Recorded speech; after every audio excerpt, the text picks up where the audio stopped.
Welcome back to Refine the Fire. My name is Tracy Renee. I pray that you're all blessed on today. I actually have a dream to share with you. This was on Thursday, March 10th, and I wrote this at 9 a.m. I had a dream that I was in a boardroom on the top floor of a corporate building, and there were about 10 to 15 people in this boardroom having a discussion about this one man. And I can't remember his name or even the industry of the company. I just remember them speaking good things about him, and they sounded like they were anticipating his arrival. So this man wasn't in the room, and I'm not even sure if he worked for the company or if he was just being hired. I'm not really sure, but each person had something good to say about him regarding his work ethic. So the topic of business came up, but I can't even begin to repeat or even understand what they were talking about. I'm assuming it was like maybe the marketing or financial banking industry or investments. I don't know. Something to that effect. So they not only knew about his character, but also about his previous work experience. So they knew a great deal about this man. Okay. It was as if they had been watching him, and they had all gathered together in this boardroom so that they could all meet with him. And I had this feeling that whoever this person was, he was not aware of what he would be walking into. This could have been an interview or a meeting that started with maybe 1 to 2 people, but because of his reputation, more of these executives gathered in expectancy of his arrival. This group was a mixture of different races, ages, genders, and backgrounds. You could tell they were at different levels in the company, but there was one older man that the people kept looking toward, like the conversation kept kind of gearing back toward him, or as if he was leading the conversation. It seemed as if he was the one that was in charge, and he was an older man, and he seemed to be guiding this conversation and the topics of discussion and the business of what needed to be done within the company. And so I woke up before the person ever arrived. Okay. So I was kind of like just watching everything go on. And these people were scattered about. It was a few people at the table, it was a few people in the corner. They were kind of dispersed about, talking amongst themselves. There were even other smaller conversations going on. This room was huge. It were even like smaller conversations going on in the corner where other people were talking. It was just like all of this conversation about this one man. Okay. And I'm going to give you guys the interpretation in just a minute. Okay. I'm going to go ahead and dive into the interpretation of the boardroom meeting dream. I just want to let you guys know, when God gives me a dream, usually by the time I start to write it down, it's like God is already giving me the interpretation of it, because I like to rely on God and not really think that I know everything. I just still like to get that confirmation and some scripture to back things up just to be sure. And I also like him to confirm it before I release it. And sometimes I wait for him to even tell me that it's time to release it. Okay. So with this specific dream, the same day, I was just like, Lord, okay, I need you to confirm. I think I know where you're going with this, but I need you to confirm. And so this specific day, I typically don't watch TV, but I was just like, you know what? I'm going to turn the TV on and I'm going to watch TV. I don't know why. And so when I turned it on, it was this preacher preaching. And his topic was the man whom the king honors. And I just started laughing because I was like, okay, God, that was fast, because I knew the interpretation, but I wanted God to confirm. If you are familiar with Esther chapter 6, about the story of like Esther and the king and Mordecai and Haman and all of that, this really is a picture. This is how God gave me the interpretation. He gave it to me through Esther chapter 6. Okay. And so I'm going to just say what the Lord said, and then we're going to go and talk about the scripture. Okay, so the Lord has been keeping record of deeds you've done in secret, whether they've been good or bad.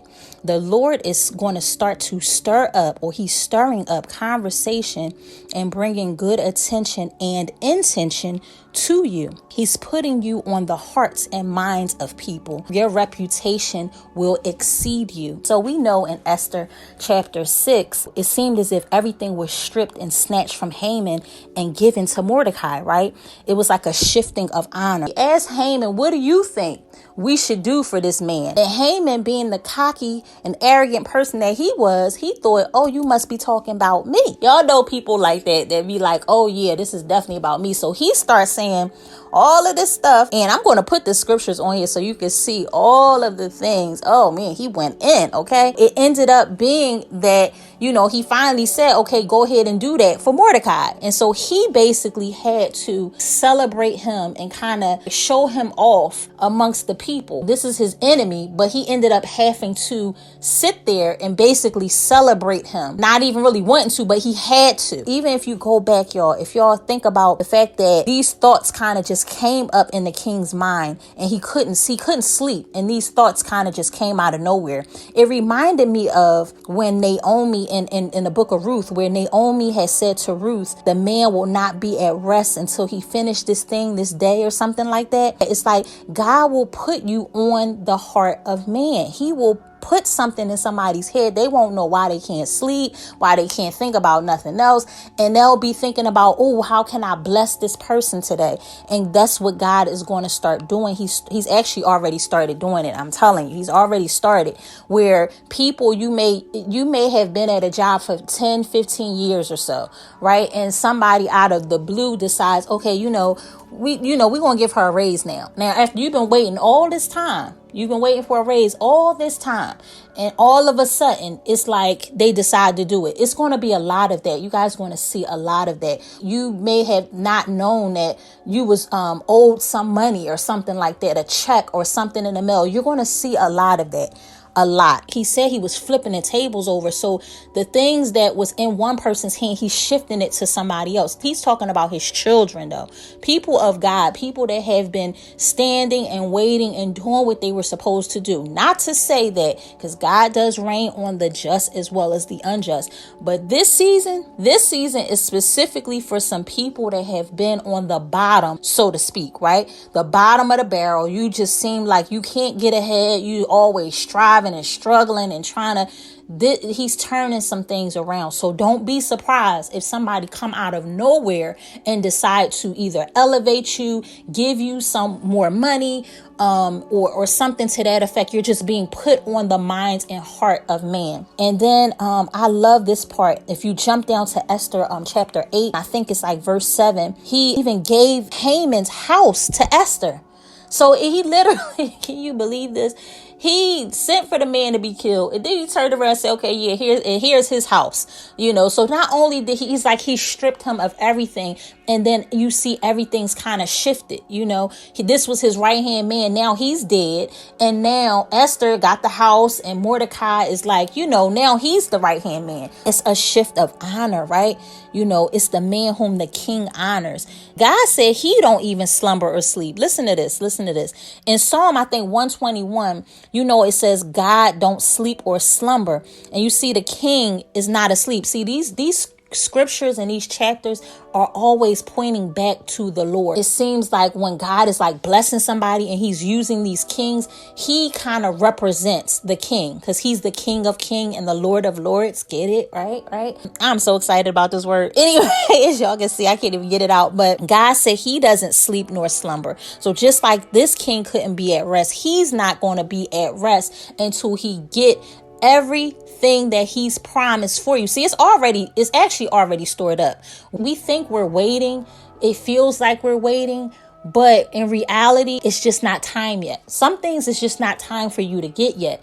And now you're going to get it, right?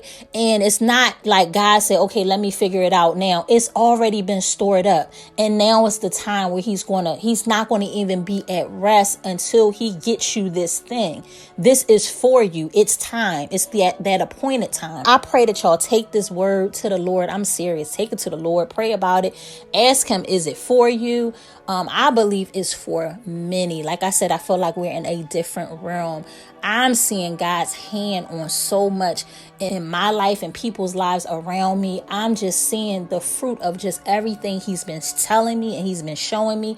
And I'm excited. I'm super excited. Like, comment the video, and I will see you on the next one as the Lord leads.